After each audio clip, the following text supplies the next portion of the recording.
Hi everyone, my name is Amber. And I'm Jasma, and welcome to another episode of the Off the Charts podcast.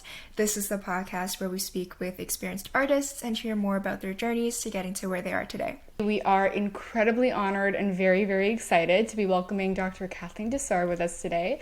Kathy is an incredibly accomplished educator, author, and musician with years of experience in all her fields.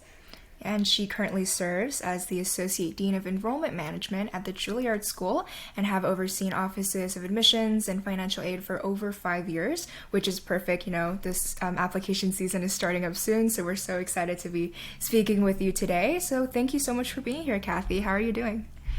I'm doing great. Lots of sunshine today, so good to be with you. Yes. We're having conflicting weathers, but it's okay. We're gonna take on the sunshine from Kathy's end.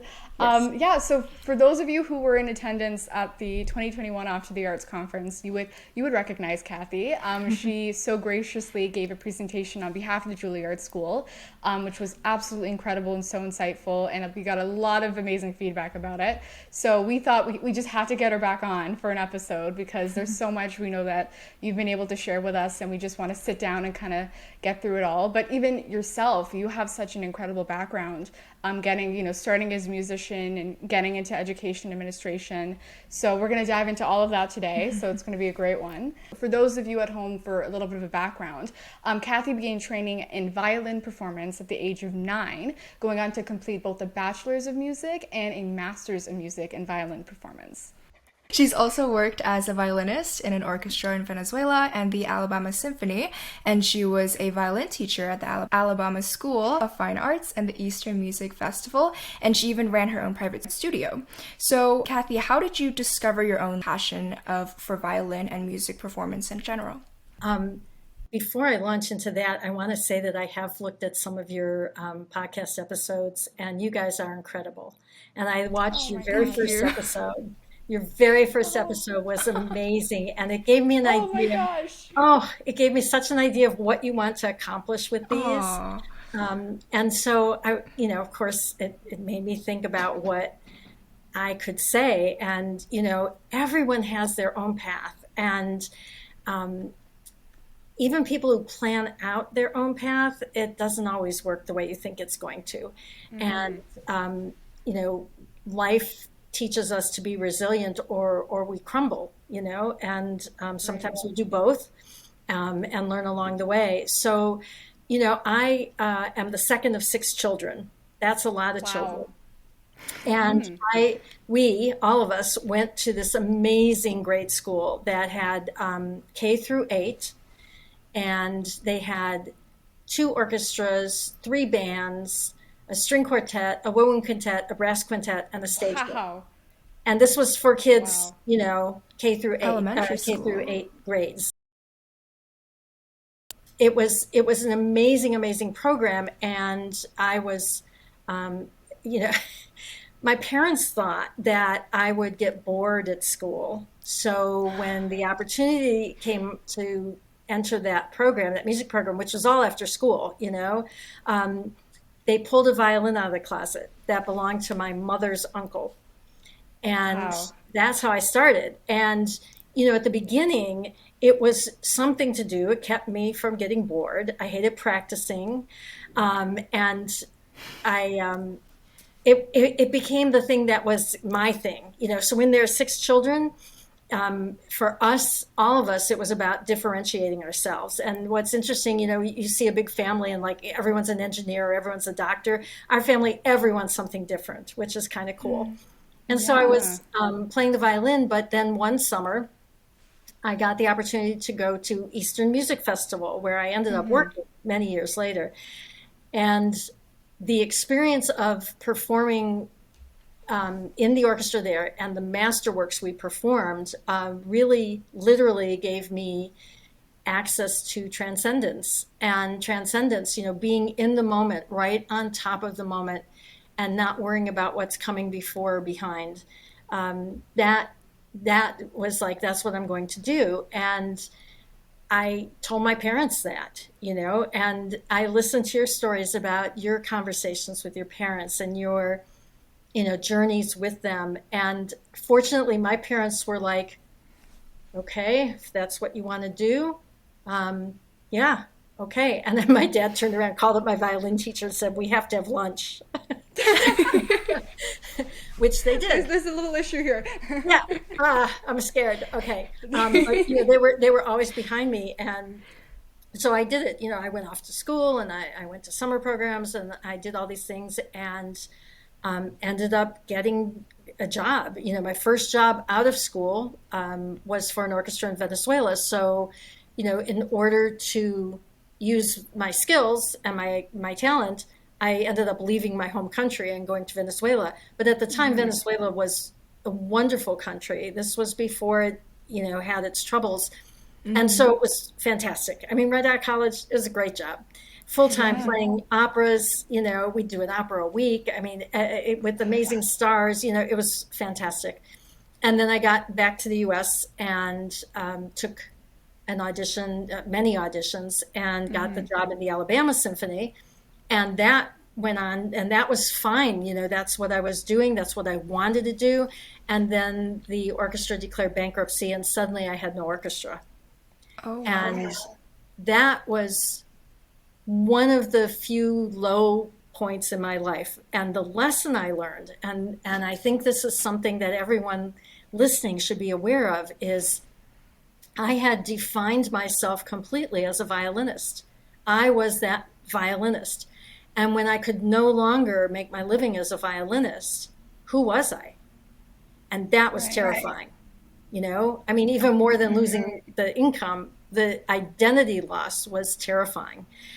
And I'm very much, I believe that, when they say, how can you be a well-balanced artist? It's like, you don't want to be a well-balanced artist. I mean, you're an artist because you're giving 110% of your life and soul, to what you're doing. So you're not by nature balanced, but you have to have your own mind. You really have to find ways to be yourself and to understand who you are, because if you're only that thing with an instrument, or an actor on stage, or a camera in hand as a filmmaker, then if something happens, it's traumatic. It's really traumatic. So you have to figure this out. And I figured it out, along the way, because I was so traumatized by the whole thing. But then what happened is that at Eastern Music Festival, where I had been a student, they needed a director of admissions. And I was like, I know that place. I was a student there. I was on the faculty there. I can do this job. And I did. And after my orchestra folded, every time I tried to be a violinist, it did not work out. And every time I tried to do something administrative, it worked out like a piece of cake. So it was really weird, because so here I am struggling with, who am I? And I'm still playing the violin. I was freelancing. I was still teaching, but I was like, I don't know what I'm going to do. And so I'd take auditions and I wouldn't get the job. And then I'd say, oh, Eastern Music Festival needs a director of admissions. I got the job. So then I was at Eastern Music Festival, and a friend of mine called up and said, the Eastman School of Music, which is a lovely school of music, they're looking for a director of admissions. And I said, oh, are you going to apply for the job? And he said, no, I think you should. And I got that job. And then I was traveling around the country, and one of the people that I had known at Eastern Music Festival was now working in Los Angeles. And he said, yeah, we're going to start a conservatory and we need a director of admissions. And I got that job, so it was like, and then after being in that job for a long time, I left for personal reasons. And I thought, I don't know what I'm going to do next. But the person who kind of filled the vacancy I left was from Juilliard. And when they left Juilliard, this position was open. And so I got the job at Juilliard. So the universe works in mysterious ways. It was meant to be. Music happening right now, some sort of organ chord or something. So this idea of, we want to go into the arts and we want a career, and our parents are scared to death because the parent of a musician, and so I'm not sure how it is with, acting, filmmaking, all that, but the parents of a musician are like, there are two choices. Either you get the New York Philharmonic, or you're standing on the street corner with your case open, hoping someone will throw in $1, and Yeah. and that's not true. That's not true at all. And I had a person who became my assistant in one of my jobs, and he had done some interning at the at the Los Angeles Philharmonic, and he said, "Do you know a lot of those people who worked there were musicians?" And I'm like, "Yeah, hello, that's what I am." Right. And so you never stop being a musician, but it turns out that people have many different skills, and so this idea that you're more than one thing. I know I'm doing a lot of talking, but one of the things one of you guys said was reminded me of when I was at the stage of choosing college, and I literally was in my head, and I remember it so well. I was like, how can this decision I make now be for the next 60 years? Like, this is not fair. I'm making a decision now about the next 60 years. So then, Yes. Yeah. right? And then when I Right. went from playing the violin to sitting at a desk and working on a computer, I was like, well, that's coming back to bite me, right? Because I ended up doing different things and I didn't want to. Mhm. But I've come to the point where, like I started out saying, people have plans, and here's what I'm going to do with my life. So I thought I had plans, and I thought I had accomplished those plans. I was in an orchestra, I was making my living that way. I kept auditioning for other orchestras because I wanted to move up, but I ended up doing this. Now I'm at Juilliard in a whole different capacity than I ever would have imagined. Right. I mean, it's just amazing. And to be open to that is very hard when you're in the middle of the trauma, the thing you wanted to do, the person you thought you were, doesn't happen anymore. And so how can you be open? And that was quite a struggle, but then look where I Yeah. ended up. And to me, that's just a miracle. I mean, it's like you said, the universe works in mysterious ways, and I think Yeah. I'm where I need to be, or it wouldn't have been so easy, you know? Right. Oh my gosh. Well, I mean, first of all, Wow. before we even bounce back on all of that incredible information, we just want to say thank you so much for the kind words about the episode and that you watched. So honored about that. Thank you for Um, taking the time. Oh yes, yeah. but even just what you were saying as well about the idea of like I'm sure Jasmine and myself have experienced this as well. When you say you want to be one thing in the arts, it feels like if you venture out, that means you failed at that one thing, Oh my right? gosh, yes. Hmm. It feels like, oh, well, I'm just doing all this now because that's what the people told me, that I have to do too many different things to Yes. support myself. But I feel like that's your versatility as an artist, really, and it's how you can apply those skills in ways that can fulfill you that you didn't even realize. And you're really a living testament to that because you did so many of those things. But I will say, even within the arts, there's that bias. And I worked with people who were faculty members who really felt like, oh, you used to play the violin, but you must be a failed violinist because you're not making your living that way Yeah. anymore.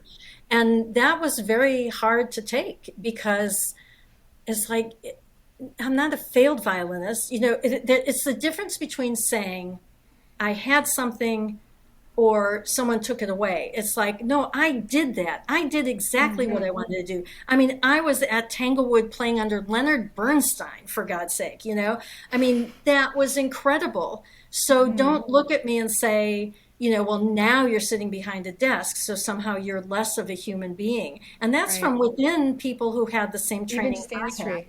Yeah. Yeah. So, I guess the lesson there is that, again, that centeredness. You have to say, it's okay. You're looking down on me doesn't take away from the experience that I had, but you have to be strong that way. You really do. For sure. Oh my gosh, yeah. And actually even segueing off that, talking about how many different things that you were doing, how were you able to kind of find those opportunities for yourself? I know you mentioned that you kind of had people that were telling you different things, so that networking aspect of it, which we know a lot of people mention, especially in the arts, that's something that's very important. In that way, what kind of skills helped you get those opportunities? I meet a lot of musicians who are really good at what they do, and their parents were musicians, and maybe their grandparents were musicians too, and those musicians tend to have really good, solid foundations. My parents were not musicians, and so they didn't know what was good teaching and what wasn't. They didn't know where to study and all that. And they kind of learned along with me, you know. And I think because they weren't musicians, I had the advantage of learning some skills outside of music, So like I had a friend who played piano, and her mother was a pianist, and she played piano for, her entire life since she was like 3 or something, And when she needed money, she would go play somewhere, she'd play for a Christmas party, or she'd, play somewhere where someone would pay her. And meanwhile, I was babysitting for a little while. We had a paper route. I worked at the department store, all these different things where you learn different skills. And so that becomes an advantage because you realize you have those skills in you then, many years later when things happened. Also, it gave me the voice in my head. You guys, since you still live with your parents, you may not know this yet, but their voices are always in your head. And I was, living after the orchestra folded and, scared and traumatized. And I'm like, what should I do? And I heard this voice in my head saying, get any job and then worry about the music part later, but just get some job because you have to pay the rent and you have to have food and all that. So I got a job at a personal injury law firm, right? Wow. And that's not like That's high quite up on the different. food chain. Yeah. And it was funny because when I interviewed there, they gave me two options. They actually had two positions open. And the one position, they said, it's a legal assistant. And they do this and this and this and this. And they laid out all the things a legal assistant does within their firm. And then they said, and here's this other job we have. Oh, and they had lots of legal assistants too. And here's this other job we have. And we only have one of these. And we need someone to coordinate things. And we don't really know what this job looks like. And it's, it's very nebulous. And I was like, that's the one I want. Because I don't want the thing that had all the structure. I wanted the thing that, like you had said in your original podcast, the creative thing, the thing where you put together a spreadsheet and it's like, wow, look at that spreadsheet. That's really cool, and learned how to interview. So I was interviewing legal assistants, like 15 a week. I mean, who knew how to interview? I mean, I didn't know how to do an interview, and the management consultant sat me down and she's like, here's what I need you to do. Here's the questions to ask and all that. So suddenly I'm interviewing people, and of course I've interviewed so many people since then, but you collect these skills along the way and you find ways to use them. So like the musician who says, I'm going to start my own summer festival, right? Or my friend Annie who was one of the authors of our book, right? So Which we will talk about later. Annie was the driving force. So when Annie was doing her doctoral degree at the University of Southern California, she decided to do a bunch of internships because she knew she did not want the path of an orchestral musician. So she interned at the Los Angeles Chamber Orchestra. She interned at the Los Angeles Philharmonic. She interned in all these different places to learn different things. And she's brilliant. She has so many skills. And the skills she doesn't have, she's like, let's look that up on YouTube. And then suddenly she has that skill, Wow. And so she's still a horn freelancer in Los Angeles, and she still teaches. She has quite a few students, but she does all these other things too. And, if you say, I'm an orchestral musician, I'm a screenwriter, I'm this, you put yourself in the box and then you get stuck And again, if you don't kind of create, build your own mind and say, no, this is who I am. And this person does do this and this and this. Or maybe this person only does this, but really, really well, then you're guaranteeing yourself, a better life.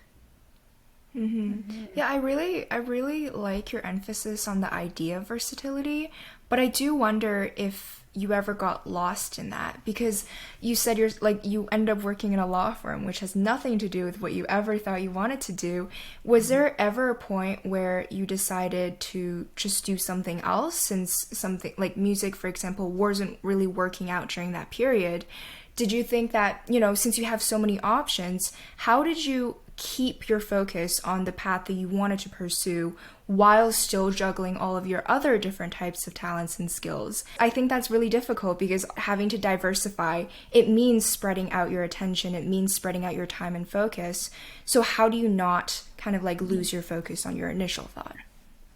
When I was doing these different things, when I was working at the law firm, it was all about survival. I just had to survive. I had to pay the rent. I had to have somewhere to live. So I wasn't planning anything. And then things came to me. So I didn't have a path. My path was bulldozed, I mean, my path was, you're in the Alabama Symphony and you're going to take some auditions, and then you'll get to this symphony and then that symphony, and eventually you'll be at the top of the heap and you'll just love being in the symphony. And I always loved being in the symphony. And I kept playing, for a few years after my orchestra folded. So my experience, Jasmine, is a little bit backwards from the way you asked the question, because, working in the law firm, it was something I had to do, and I learned a whole lot. So one of the pieces inside me that I know is me is that I have to learn. I have to be learning. I mean, I won't tell you how old I was when I got my doctorate, but it was just a few years ago, okay? And I hadn't been in school for many, many years. And so I go back for this doctorate, and I was not the oldest person in the program. I just have to say that. And I felt like a sponge. I mean, I was just like, oh my God, I'm learning all this stuff. Even when I was crying. I was like, I don't understand. This is so hard. But, it was like, feed me. My brain was just feeding me. So even when I was working at the law firm, I was learning things. And then, when I got the job at Eastern Music Festival, and it was like a solid job within music, it was like using everything I had learned. I mean, I was the person who was auditioning like 600 kids a year, right. And it's like, I've played in an orchestra. I can audition kids. I understand how this works. And so it just all kept adding. Now, the other part of your question, I think, is something my friend Annie would say, okay, which she would have the best answer for that. But from, watching her and knowing her for years, she sees things that she wants to have done, and that's her motivating force. So it's not like she's just randomly saying, I'm going to do all these things. And she's also not saying I'm doing all these things either frivolously or just for the money or something like that. It's because she sees a need. So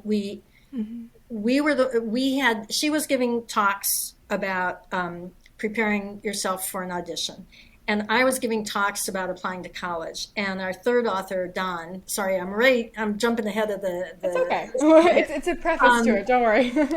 And Don was giving workshops on performance anxiety, okay? And Annie was the one who said, why don't we combine this? So then we gave talks, the three of us, right? Then Annie said, why don't we put this down in a book? I think people really need it. So then she was the one who figured out like how to self-publish a book and how to get it listed with the Library of Congress and all these things that you do when you have a book, and copywriting it, and then she created the website, and she was the one who figured out the website. And then, we didn't just have the book on the website, but see, each time it's like, there's a need here. We need a website. If you go to the website, you'll see the last thing she did was a map of the U.S. I think it goes a little bit into Canada, but I think I saw that on the website as well. Yes. Yeah. Yeah, it's because she saw a need So I think, when you do artistic training, and Amber, you were alluding to this, like you're still training, you're still learning, you have to learn more, you have to keep going, Yes, you do. And the worst thing to me that I would see happen to musicians is they get that job in the big orchestra and they're like, I'm bored, but it pays well. And they forget that drive. They forget that, learning is a good thing. And so when you're an artist, you have a choice. You can choose to be random, but if you've been practicing and studying your art, you have that focus. And so I think you should be able to say to yourself, is this thing I'm reaching for going to be part of that focus, or is it going to dilute that focus? So Jasmine, that's kind of coming back to what you were saying. It's like, I'll give you a different way of looking at it. When I'm at a college fair and I'm talking to high school students, a student will come up to me and say, I play piano, and I've played piano for 10 years because, people start young, right? I played piano for 12 years, and here's what I'm studying now. And they're like, I want to know about your school, right? Then you have other people who come up and they say, I play violin and drums and guitar and this, and it's like, that's a different kind of musician. And right now, that's not the kind of musician my school teaches. But there are places for you. That's an incredible skill set. But if you're just dabbling in each one, then it's not. So the only thing we can do is ask ourselves the question, is this a dabble? Is this, part of my focus? Is this going to answer a question and take something further, whether it's my art or the profession or, whatever further? I think that's where you can help yourself a lot, and not be scattered. On the other hand, I thought of this when I was listening to your podcast. I'm a firm believer in having something that you're bad at. Okay? Oh. Yes. So, I studied the violin. I practiced the violin. I performed the violin. I am not willing to do any of that badly. So I don't play anymore because I'm not willing to be bad at it. I was good at it. I knew how to sit down in the orchestra and focus and, really work at something. Like, here's a new piece. Okay, I know how to take it apart and put it back together. I know how to do this. I like being bad at the piano. I can join you there. For a while, I actually had a piano. I don't in this apartment, but I had one, and I had all these books of sonatinas, not sonatas, like sonatinas, and I could play up to 3 sharps and 3 flats really badly, like 1, 2, 3, 4, 1, 2, 3, 4, 1, and it just gave me so much pleasure to be bad at the piano. I didn't have to learn the scales. I didn't have to do anything. So when you're in your art form and you're so focused and you learning and you want to get better, and then it's like, what can you do that you really stink at? What can you do? It's a balance. It's such a relief. It is such a relief. Your cooking show, right? Yes. Right? Jasmine Fusion Cuisine. You really did your research. I just listened to your podcast. You guys were so open about what you're doing. And it's like, Jasmine, I don't cook, I live alone. It's like, let's have a salad for dinner, and, but I could hear the way you described it, how much you enjoyed it, but you're not necessarily thinking about becoming a chef. You have other career ambitions. So, it's like, it's what feeds the other side of you. Yeah, Amber, you said balance. Wow, that's a lot of self-reflection, self-discovery I'm things to do. self-reflecting already. Oh my gosh. Yeah. Okay, this is what I need to implement. This is amazing. Whoa. Very different approach, but yeah. Yeah. I have a niece who's a little bit older than you, and she and her sister were visiting, and I said this to them about have something you're bad at. And this niece of mine said she's been dancing since she was very small, and to the point where she was wearing toe shoes, so that's a lot of Wow. study if you're at that point. And she looked at me, she's like, I'm not willing to do that badly. So she went off to college, and she with the idea of being a science major. And she got to her school and got admitted, and she said, well, I want to take dance classes. So she went and auditioned so they could assess her, for the dance classes. And they're like, you could major in this. And she's like, okay. So now she's earning 2 degrees, right? One is in biology, but it's an emphasis on like microbiology, like some, Oh my like gosh. really, yeah, and That's the a other, mind. The Wow. sciencey stuff. right? And so she's got the left side of her brain and the right side of her brain, and we don't Right. know what that'll synthesize into. Who knows, maybe she'll become a surgeon who works with dancers. I mean, who knows. Right. But Yeah. so knowing what you are not willing to be bad at, and yet having something that you love being bad at, is a recipe for sanity, I think. I love that. Oh my gosh. That's amazing advice. Yes. All right, time to pick something to be bad at. We're going after this. All right. Yeah, but I want to talk more about, you've already spoken so much about, you as an administrator, as a teacher, all the work that you do. So let's dive a little bit more into that. Just for context for our listeners, Dr. Tesar has worked as the director of admissions at the Eastman School of Music for over 4 years, and then also served as the associate dean at the Colburn School Conservatory of Music for over 12 years. And yes, now, as we know, she's joined the Juilliard School faculty. She's been the Associate Dean of Enrollment Management since 2016, and you also hold a doctorate of Education, Organizational Change, and Leadership.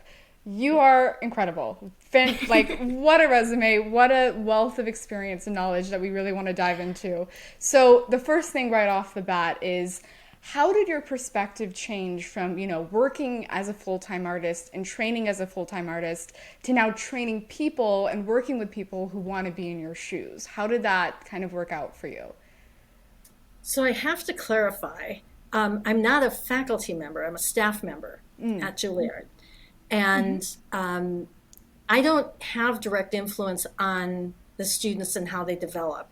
So my job is, managing the process of people applying, and we have a whole crew of people doing that, and then the process of awarding scholarship, and it's a team. It's never just me. It's always a team, and Right. understanding all that.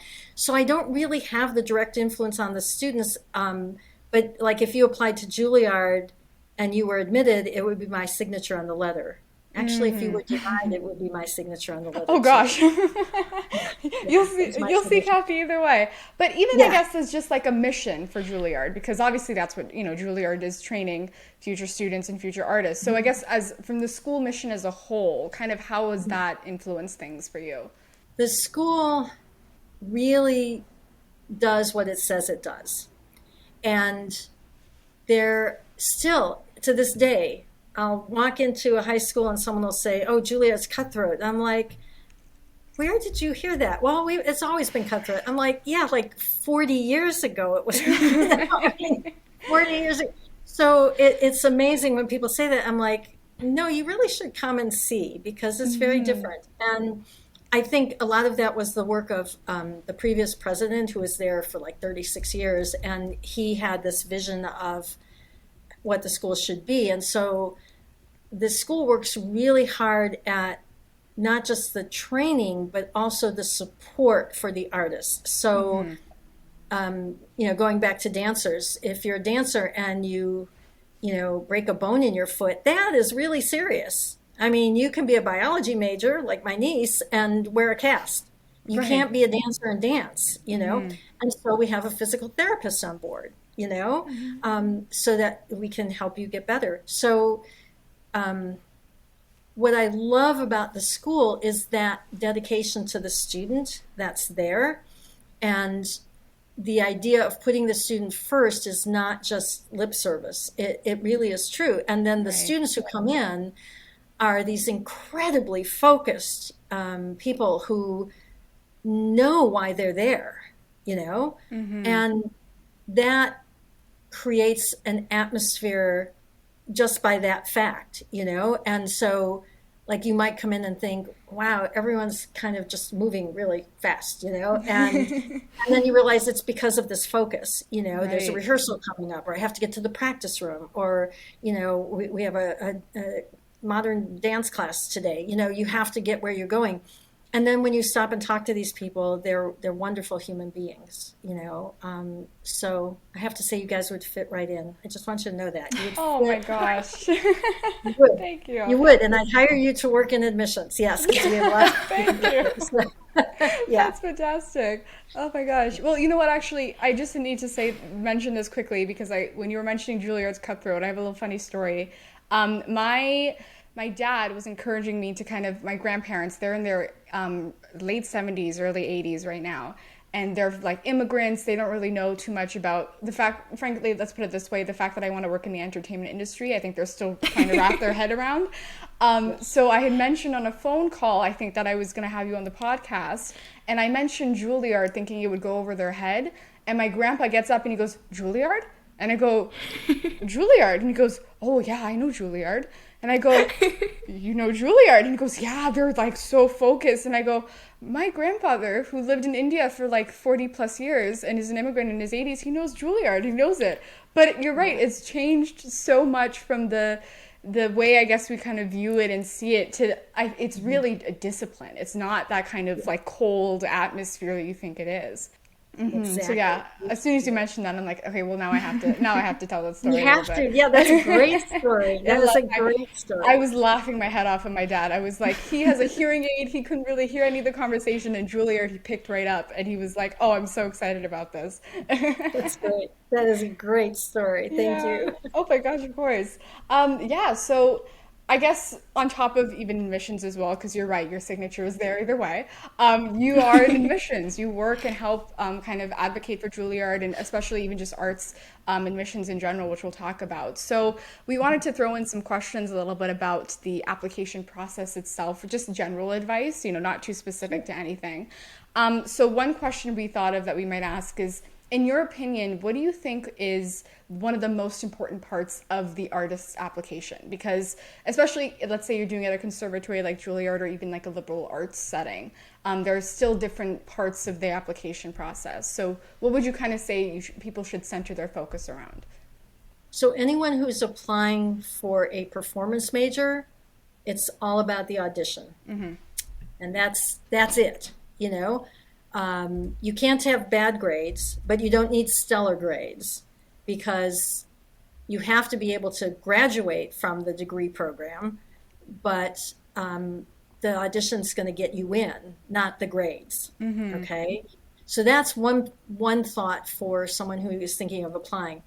If you're applying to a liberal arts school or a university, then the equation is different because even if you have to audition, your grades are still going to count more.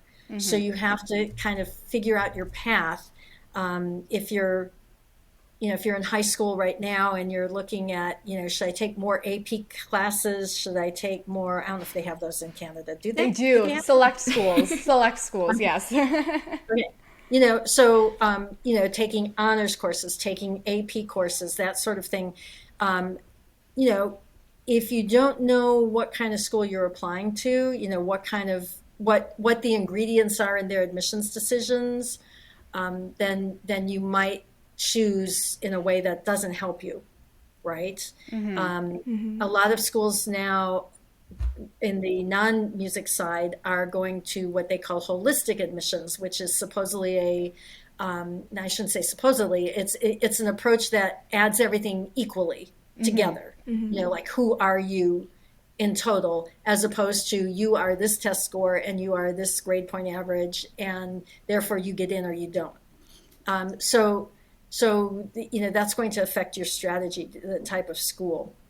But the other thing is that you really have to do some research, and if you're a really busy person in high school, it's hard to say, okay, now here's one more assignment, and you don't even get graded for it, but you have to determine the rest of your life by what you know right now about schools, right? And, I would think, that's why guidance counselors are there, but guidance counselors don't always know. Guidance counselors certainly don't necessarily know about the arts. They know about, if you say, I want to get into a school like Harvard, that makes the guidance counselor happy. It makes your parents happy. But if you want to get into filmmaking at the University of Southern California, who's going to tell you? Right. Who's going to help you? Mm-hmm. So one very simple fact that is often overlooked is that we put all kinds of information on our websites. You can go to any school's website, and we have spent hours and hours. Someone at the school there has updated every year all the information about what the program is and what you have to do to apply and all that. I did a presentation where in order to put together my slides, I looked up at one university what their degrees were, and they, on the bachelor's level, they had a Bachelor of Music, they had a Bachelor of Music Education, they had a BFA, they had a BA with a major, and, they had so many degrees.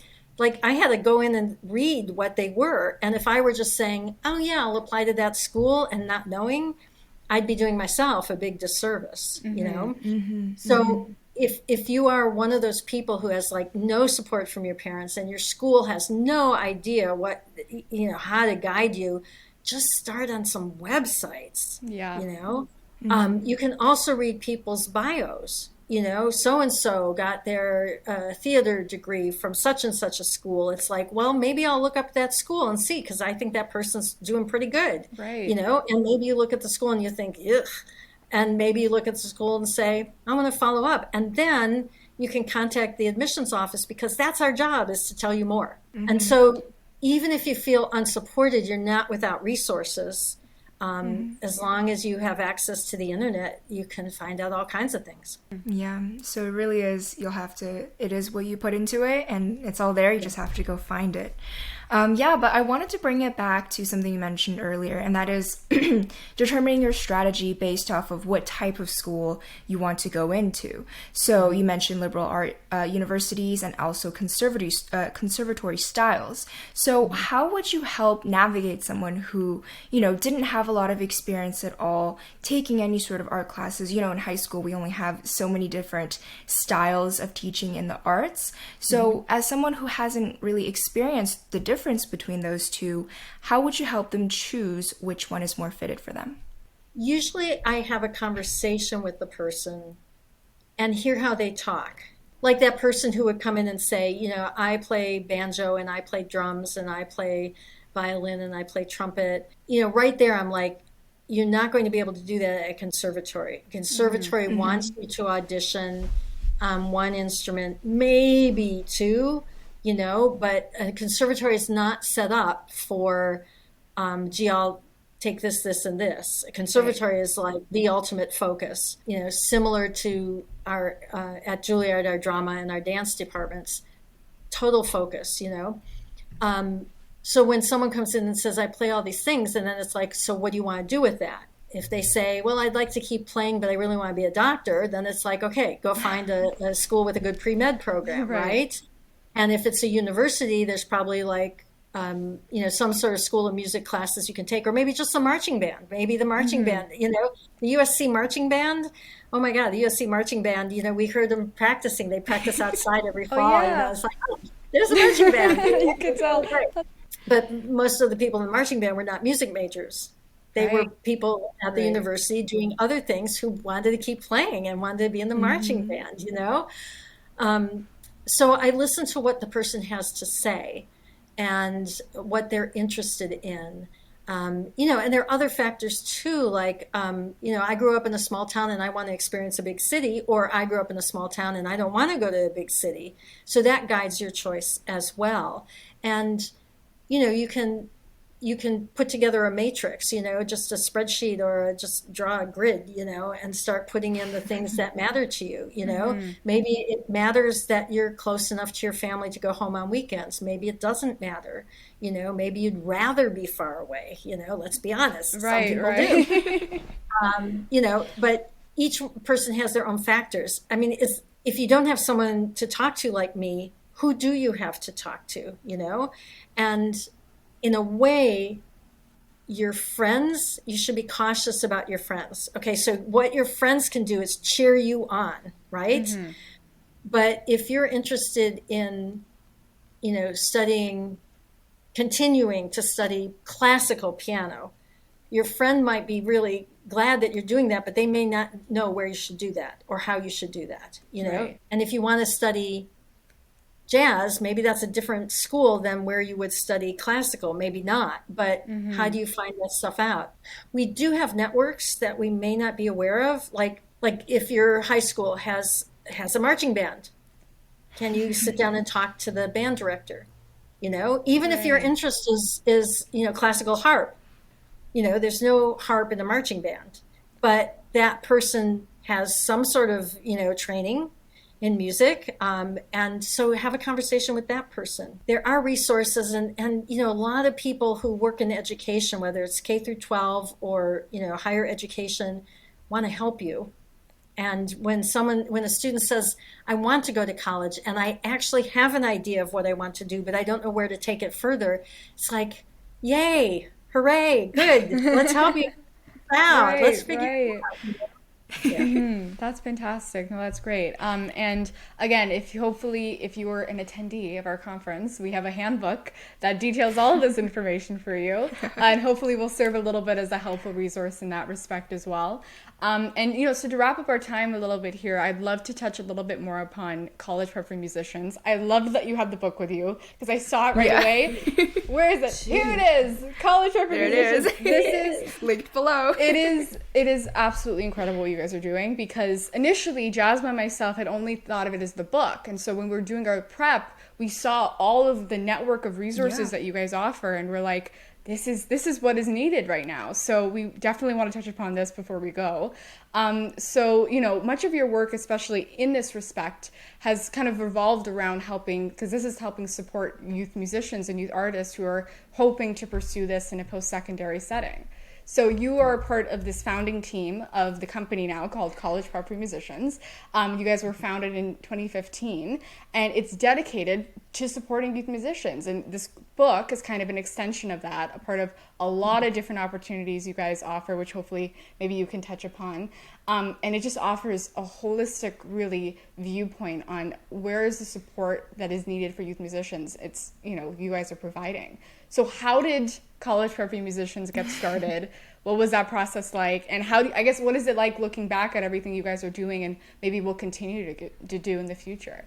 There was a really intense period where Annie and I were doing a lot of the editing. Don has written and continues to write quite a few books. Don is a sports psychologist, and so he has this whole approach to performance anxiety. He was an Olympic coach. He coached Olympic swimmers. He has the most amazing history. And so we each wrote our parts of the book, and then Annie and I took on the task of weaving it together over so many lunches. I can't tell you how many lunches we had together, and we'd meet in coffee shops, and everything. We just sit there and edit and edit and edit, and then send it off, and then edit some more. But we all three of us feel like it's better to have information. You need information. I said earlier, my parents are not musicians. They didn't know what to do. And it's so much more complex now, it seems like, just even if you just say research on the internet, that's complex. I mean, you guys all know how to do it. I get that, but sitting down and being organized about it and being able to recognize that you're looking at legitimate information, right? So like the .edu suffix on a website, that .edu you can only use if you have accreditation. So if you're looking at a .com website, that's probably not, for schooling, it's probably not the place you want to be looking. You want to be looking at .edu, right? So things like that, that kind of information should be free and available to anyone. I mean, if we're talking about access and equity of any kind, information is it. Information is what equalizes people. So I think that's where a lot of this came from. And then just the excitement of, you can do more and you can do better, so like the map on the website that shows you different music programs around, it's like, here's some more free information. This information will help you on your path. So I think that's really like a large part of the motivation behind it. Yeah, and I mean, for all musicians hoping to get into college, definitely go check out College Prep for Musicians. But for all artists in other disciplines as well, like we've said, there are plenty of these similar resources out there. Thank you, Kathy, for the EDU advice. That's definitely something to keep an eye out for. I'm putting that on my list now too. We're both ourselves just getting information as well. This is amazing. Yeah, of course. So yeah, Kathy, I mean, you've given us so much insightful information already, but before you go, as we ask all of our guests, we like to ask for one piece of advice. So what would you like to say to aspiring youth artists wishing to pursue this as a professional creative career? Or would you like to tell them just within wherever they are within their journey? Can I give 2 pieces of advice? Of course, yes. We're not going to limit the more the merrier. Yeah. So one is find your people.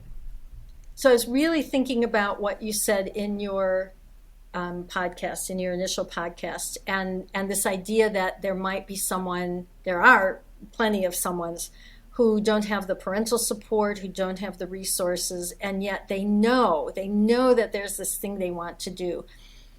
There are other people who are doing it, and they're around you, but you have to find them. Okay, so it's like the person, the nerdy person who sticks out like a sore thumb in their high school, and then they find choir, and they're like, oh my God, I found my people, right? So find your people, because that's where you're going to find the support, and that's where you're going to feel like who you are is okay, because sometimes it's like it's not okay. I'm around engineers and they look down on me because I'm an artist. And, it's like, then find your people, because then you'll feel comfortable. And the other piece of advice is, I think I said this in the conference, that if you don't try, you don't have a chance. Yes. And you could try, maybe, I tried. I got into the Alabama Symphony. I auditioned, I got in. I auditioned for lots of other orchestras and I didn't get those jobs, but I kept trying. I think I added up like 30 auditions. I just kept trying. Yeah. And each audition, you have a choice when you finish. You can say, I'm a horrible human being. I did terribly. Why am I in this profession? I should not be doing this. I just stink as a human being. I'm just going to burn my instrument, right? Or you can say, well, that didn't go so well. What do I need to do better? And then you practice, right? And Amber, I know we have to contact your agent if we want to hire you, right? Oh, I remember that part now. Yeah. You have to go out and you have to, you have to go out and audition for things, right? Mm-hmm. And, you don't get, and it's even worse for actors, I think, because it's like, sorry, you don't look the part. Like you can't go out and audition for Spider-Man because you're not a man. Right. Right. So you're shut out there just by virtue of that, So anyway, but still you try, and each try should make you better. If it's not making you better, then maybe you should quit. Maybe you should do the other thing, But anyway, those are my 2 pieces of advice. Find your people. And if you don't try, you don't have a chance to get out there. Put yourself out there. Each time you do, you will grow. That's amazing. Well, Kathy, thank you so much for being here with us. And seriously, like a wealth of wisdom, hearing about your experiences, the stories that you shared. I know Jasmine and myself were, hanging on every word. And we're sure all of the people listening and watching this are going to be doing that as well, because this is going to be so helpful, I think, to a lot of people trying to get into what they're hoping to do in the arts industry. So thank you so much again. Yeah, and it's really not every day that we have people like you who are so willing and excited to just like help other people within these fields. And that's with every guest that we've had on our podcast. We can't thank you guys enough for this, because it's often intimidating to kind of go and reach out on our own. So we just appreciate you so much when you are so willingly giving us all of this information. My pleasure. And you guys keep it up, okay? Thank and I you. want to know, you have to tell me your college decisions. So in a few months. Oh, you'll yeah. hear from me, okay? Oh, don't worry. We're gonna keep you updated for sure. Amazing. Well, if you guys would like to kind of stay in touch with everything, if you want to get access to College Prep for Musicians, if you'd like to kind of learn a little bit more about Kathy and all of the work that she does, all of her links and all the links to everything we mentioned will be in the description boxes of wherever you are listening and watching to this too. And with that being said, we hope you guys have an amazing rest of your days or weeks, and we will see you guys on the next episode. Bye, everyone.